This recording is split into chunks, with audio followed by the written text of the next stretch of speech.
નમસ્કાર, સમાચાર જસ્ટિસ સાથે હું છું ધ્રુવિશા. આપની સાથે સમાચારોની શરૂઆત કરીએ. સુરતમાં યોજાશે ભાગીદારી જન આંદોલન કાર્યક્રમ. હજીરાના મોરા ગામ ખાતે આ કાર્યક્રમ છે. કેન્દ્રીય જળશક્તિ મંત્રી સી.આર. પાટીલ આ કાર્યક્રમમાં ઉપસ્થિત, તો કાર્યક્રમમાં ગૃહ રાજ્યમંત્રી હર્ષભાઈ સંઘવી પણ ઉપસ્થિત. જળ સંચયના 27,300 કરોડના કામોનું ખાતમુહૂર્ત થશે. તો લાઈવ દ્રશ્યો ટીવી સ્ક્રીન પર આપ જોઈ રહ્યા છો. કેન્દ્રીય જળ શક્તિ મંત્રી સી.આર. પાટીલનું સ્વાગત કરવામાં આવી રહ્યું.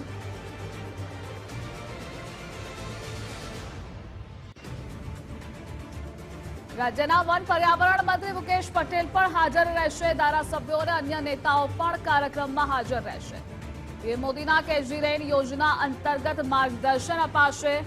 કેજરી રેન યોજના અંતર્ગત લોકોને માર્ગદર્શન આપવામાં આવશે. તો વરસાદી પાણીનો સંગ્રહ કરવા માટે માર્ગદર્શન આ કાર્યક્રમમાં આપવામાં આવશે. અને આ મુદ્દે આપણી સાથે સંવાદદાતા રાકેશ જોડાયેલા છે. રાકેશ, આ કાર્યક્રમની વિગતો જણાવશો અને હાલ તૈયારીઓ અને સ્વાગત માટેની કેવી તે પણ.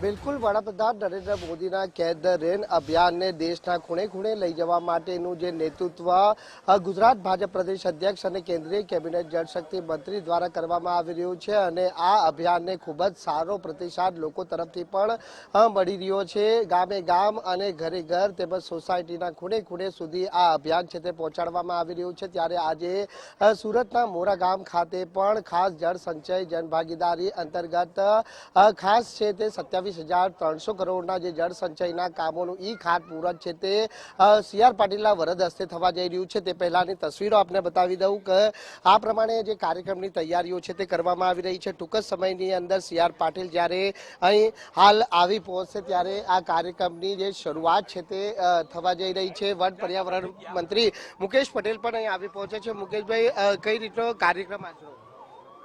દેશના યશસ્વી વડાપ્રધાન નરેન્દ્રભાઈ મોદી સાહેબનું સપના કેચ ધ રેન, આ સપનાને સાકાર કરવા માટે કેન્દ્રીય જલ મંત્રી શ્રી પાટીલ સાહેબે સમગ્ર દેશની જનતાને સાથે લઈને એક જન આંદોલન બનાવી દીધું છે.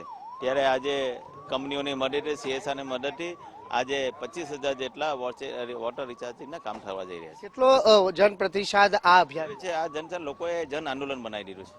તો બિલકુલ, આ હતા મુકેશ પટેલ, જે વન પર્યાવરણ મંત્રી, જેમનું કહેવું છે કે આજે વોટર રિચાર્જ બોરવેલ અહીં ખાતમુહૂર્ત પણ કરવામાં આવનાર છે. જોઈ શકાય છે રાજ્ય ગૃહમંત્રી હર્ષભાઈ સંઘવી પણ અહીં હાલ આવી પહોંચ્યા છે. અને હવે ટૂંક જ સમયની અંદર જે સી.આર. પાટીલ પણ છે તે અહીં કાર્યક્રમ સ્થળે પહોંચવાના છે. કાર્યક્રમ સ્થળે જે તૈયારીઓ છે તે હાલ પૂર્ણ થઈ ચૂકી છે અને ટૂંક જ સમયની અંદર કાર્યક્રમની શરૂઆત થશે. જિલ્લા વિકાસ અધિકારી પણ અહીં મોજૂદ જોવા મળી રહ્યા છે.